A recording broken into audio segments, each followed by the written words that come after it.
સાવલીમાં 7મી રથયાત્રાનું ભવ્ય આયોજન કરવામાં આવ્યું। ધારાસભ્ય કેતન ઇનામદારની ઉપસ્થિતિમાં રથયાત્રાને પ્રસ્થાન કરાવવામાં આવ્યું। સાવલીમાં ધર્મ રક્ષા સમિતિ દ્વારા આ 7મી ભગવાન જગન્નાથની રથયાત્રાનું આયોજન કરવામાં આવ્યું હતું। ભગવાન જગન્નાથ સાથે ભાઈ બલરામ અને બહેન સુભદ્રા સાથે જ્યારે નગરચર્યાએ નીકળ્યા હોય એટલે મોટી સંખ્યામાં ભક્તો પણ આ નગરયાત્રામાં આ રથયાત્રામાં જોડાયા હતા અને ખૂબ જ ભક્તિભાવપૂર્ણ માહોલમાં રથયાત્રાનું આયોજન કરવામાં આવ્યું છે। અષાઢી બીજના પાવન પર્વે દેશભરમાં ભગવાન જગન્નાથની રથયાત્રા યોજાઈ રહી છે। તે જ અંતર્ગત સાવલીના જાવલા રોડ સ્થિત ગાયત્રી મંદિરથી ડીજેના તાલે વિવિધ ભજન મંડળીઓ વિવિધ વેશભૂષા અને અન્ય આકર્ષણ સાથે ભગવાન જગન્નાથ ભાઈ બલરામ અને બહેન સુભદ્રા સાથે રથમાં સવાર થઈ નગરજનોને દર્શન આપવા માટે નગરચર્યાએ નીકળ્યા। આ રથયાત્રાનું પ્રસ્થાન ધારાસભ્ય કેતન ઇનામદારની ઉપસ્થિતિમાં ચુસ્ત પોલીસ બંદોબસ્ત વચ્ચે કરાયું। ભક્તજનોએ ભગવાન જગન્નાથના યાત્રા રથને જય જગન્નાથના જયઘોષ સાથે સાવલી નગરમાં ભારે ઉત્સાહ અને શ્રદ્ધાભેર વધાવ્યો। પૂજા અર્ચના કરી નગરના મુખ્ય માર્ગો પર આ રથયાત્રા ફરી સાવલીના પ્રસિદ્ધ ભીમનાથ મહાદેવ મંદિરે તેની પૂર્ણાહુતિ કરવામાં આવશે।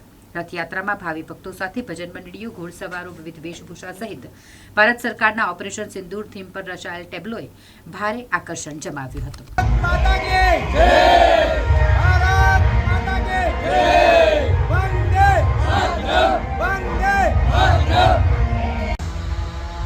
જગતના નાથ જગન્નાથ આજે અષાઢી બીજના પાવન દિવસે સ્વયં ભાઈ બલરામ તથા બહેન સુભદ્રા સાથે ભક્તજનોને દર્શન આપવા માટે નગરચર્યાએ નીકળ્યા છે। ત્યારે સાવલી નગર તેમજ તાલુકાના ભક્તજનો ખૂબ જ ઉત્સાહી છે।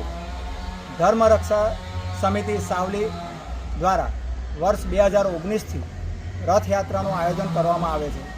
આ 7મી રથયાત્રા છે। આ રથયાત્રામાં અનેક વેશભૂષાઓ રાખવામાં આવી છે। સાથે સાથે ઊંટ ઘોડા તેમજ ભજન મંડળી પણ સામેલ થઈ છે અને તાલુકાના તેમજ સાવલી નગરના ભક્તજનો ખૂબ જ મોટી સંખ્યામાં જોડાયા છે।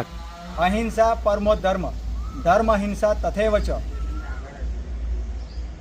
પહેલગાંવમાં પાકિસ્તાન દ્વારા જે આતંકવાદીઓ દ્વારા હુમલો કરવામાં આવ્યો હતો તેની જવાબી કાર્યવાહીમાં ભારત દેશ દ્વારા પાકિસ્તાનના 100થી વધારે આતંકવાદીઓનો ખાત્મો બોલાવવામાં આવ્યો હતો। એ ઓપરેશન સિંદૂરનો ટેબ્લો આ રથયાત્રામાં ખૂબ જ આકર્ષણ જમાવ્યું છે।